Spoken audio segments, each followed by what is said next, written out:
time that the church opened in 1881, 90% of the people in Bolton would have worked in the cotton industry. And they all lived in the same 2 up, 2 down terraces. They probably all worked in the same mills. 6 days a week they would work, and then the 7th day they spent in church. At that time, the church wasn't just about people's spiritual needs, it was very much their social life as well.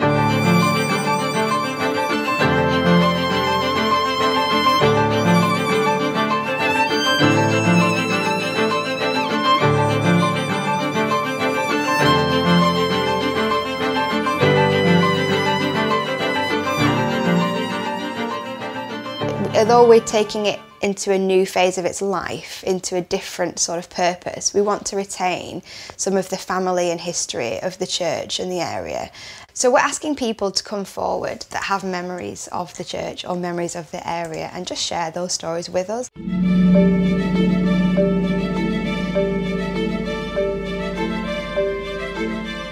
People have written in, people have brought things like photographs and postcards and telegrams, and we've got some really interesting original material. So one of the quite important traditions of this time for this area was the Rose Queen Parade, and a lot of the ladies that we've heard from were Rose Queens at one time, and we're quite proud of that. Rose Queen was a huge activity at All Souls. You open up bazaars, any events that's on at church. I became Rose Queen when I was about 12, 13, something like that, which was a huge honour. Mum had palpitations because it's a huge expense and because you had to have a long dress and a train. The train was always made out of velvet. Sometimes it was very elaborate and embroidered, as mine was. I was very lucky. It was a fabulous day, absolutely fabulous.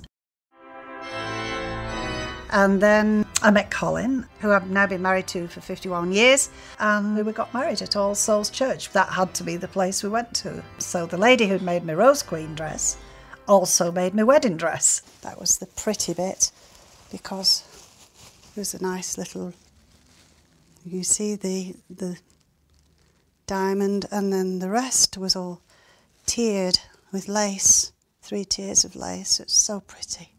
The fact I can actually touch this every now and again and remember a happy day was lovely.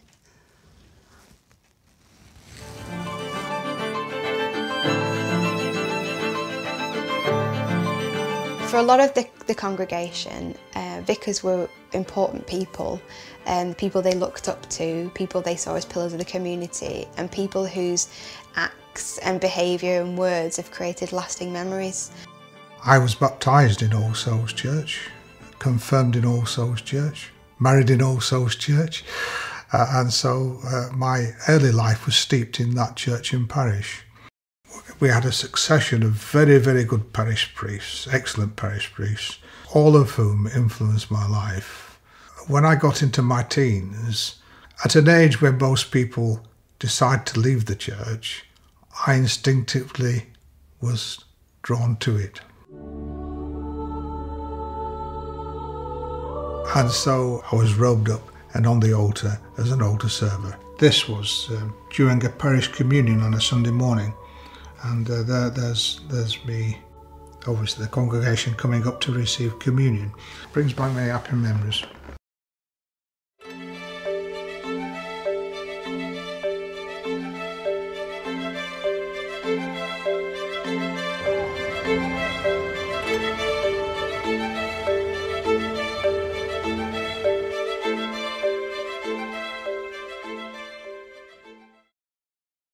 Up to the mid-century, we had quite a lot of immigrants to the area to work in the cotton mills.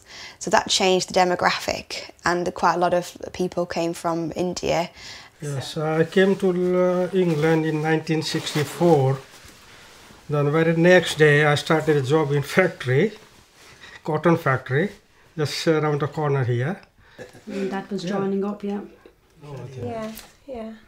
That's a good day. Yeah, it was good, yeah. We are not going in the church, you see, but we're just passing every day.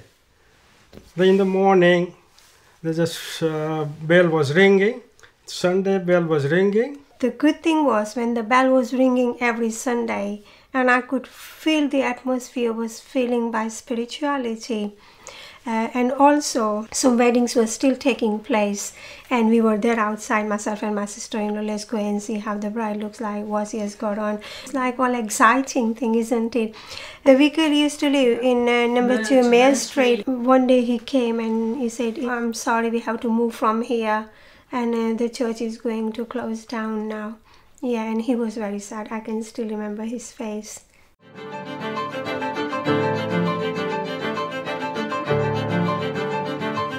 I'm delighted that it is being reopened, and I'm over the moon, in fact, to be honest, because to me it was always such a big important building. It was intended to be a building for the people, and it's now once again becoming a building for the people. Everyone's going to be welcome, that's the best thing, and the doors are open for everyone.